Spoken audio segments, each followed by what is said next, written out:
해마다 15만 명의 노동자가 임신을 하고 이 가운데 5만 명은 아이를 낳기 전에 회사를 그만둡니다. 정부가 이 숫자를 줄이겠다면서 임신 노동자 지원 대책을 내놓은 게 벌써 2년 전입니다. 하지만 모두 첫 발도 떼지 못했습니다. 배양진 기자입니다. 둘째 아이를 가진 지 5달 된 이은미 씨. 가장 힘든 건 출퇴근입니다. 부딪혀야 되고 하니까 겨울이라서 옷이 두꺼우니까 또 제가 임산부인 경우도 모르는 경우도 있고 그 시간만 피해도 충분히. 소홀해진 첫째도 걱정입니다.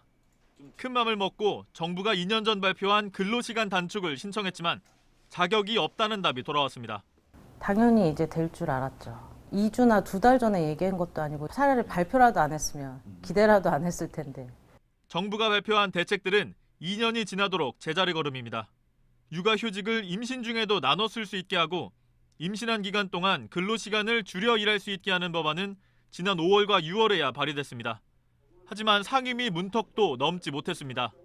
비정규직이 출산휴가급여를 받을 수 있게 하는 법안은 여야는 합의했지만 예산을 두고 정부 부처 간 갈등이 있습니다. 법사위에서만 2년간 머무른 이유입니다. JTBC 배양진입니다. 네, 정부가 내놓은 여성 일자리 대책은 임신부 관련 대책을 포함해서 크게 7가지입니다. 이런 대책들이 얼마나 진행이 됐는지 취재 기자와 한 걸음 더 들어가 보겠습니다. 배양진 기자 나와 있습니다. 이게 2년 전 대책인 거죠? 네, 문재인 정부가 처음 내놨던 여성 일자리 대책 목록입니다. 저희가 하나하나 살펴봤는데 이 중 4개는 비교적 계획대로 진행되고 있었지만 나머지는 그렇지 않았습니다. 네. 리포트에서 설명드린 임신 노동자 지원 법안들은 근로기준법에 국회에 길게는 2년째 묶여 있습니다. 네. 그리고 임산부에게 건강검진 시간을 줘라 이런 규정들은 근로기준법에 있는데 문제는 이런 규정들이 직원이 4명 이하인 작은 사업장에는 적용되지 않는다는 점입니다. 이런 사각지대를 없애겠다던 계획도 진전되지 않았습니다. 네, 계획이 진전이 되지 않았다. 그러니까 틀어진 이유는 뭐가 있습니까? 먼저 임신 노동자 지원 법안들을 보겠습니다. 올 상반기에 발의가 된 법안들인데요. 하지만 지난 7월에 암초를 만났습니다. 무슨 일이 있었는지 잠깐 보시겠습니다. 본회의를 이틀로 잡혀있는 걸 갖다가 그걸 안 열어줍니까? 이 여당 맞아요? 노동법안 설계에서 정경주 해임이 무슨 문제야? 이 당시 정부가 낸 추가 경정 예산과 야당이 낸 정경두 국방부 장관 해임 건의안을 놓고 여야가 충돌하면서 본회의가 열리지 않았는데 그러는 바람에 법안을 논의하는 소위원회도 줄줄이 파행을 겪은 겁니다.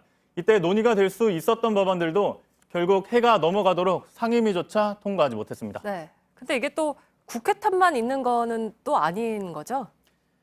맞습니다.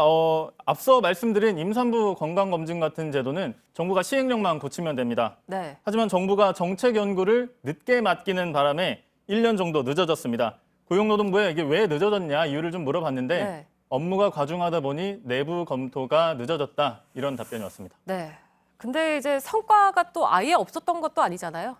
맞습니다. 특히 배우자 출산휴가는 2022년까지 단계적으로 늘리겠다고 했는데 지난 10월 이미 열흘로 늘어났고요. 네. 내년 2월부터는 부부 동반 육아휴직도 허용이 됩니다. 하지만 일부 정책은 반쪽짜리라는 논란도 있습니다. 네. 지난 10월부터는 육아휴직 1년에 더해 근로시간 단축 1년까지 별도로 보장해주는 제도가 도입이 됐는데 이미 육아휴직을 1년 다 쓴 사람은 신청 대상에서 빠졌습니다. 네. 이렇게 되면 대상이 상당히 줄어들기 때문에 생색내기용 정책 아니냐 이런 지적이 나오고 있습니다. 네, 잘 들었습니다. 배양진 기자였습니다.